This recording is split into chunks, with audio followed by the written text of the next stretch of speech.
C'est l'histoire de 4 frères chevaliers, fils du duc ardennais Aimon, partis en croisade contre Charlemagne avec leur cheval fée Bayard. Au fil de leur épopée, ils ont traversé la forêt d'Ardennes et l'actuelle vallée de la Meuse et laissé des traces de leur passage. Une légende qui passionne Hervé Gourdet, l'enfant du pays, depuis plusieurs années. Ce qui me plaît dans cette histoire, c'est qu'elle n'a pas été exploitée autant que d'autres grandes légendes, comme la légende du roi Arthur ou la chanson de Roland. Donc il y a peut-être une carence à combler, déjà, d'une part.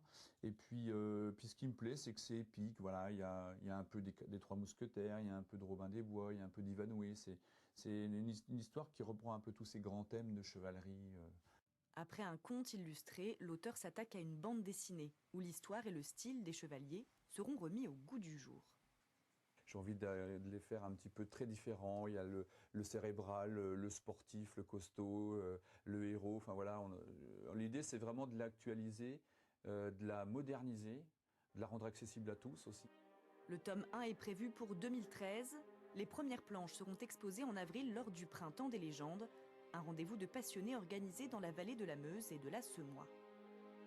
On est vraiment ici dans le cœur légendaire des Ardennes, qui est un petit peu le répondant côté Est, en référence aux légendes bretonnes, carrément. On ne peut pas s'empêcher d'imaginer que la forêt des Ardennes est la sœur lointaine de la forêt de Brocéliande. Comme en Bretagne, un centre culturel des légendes devrait voir le jour à Monthermé cet été.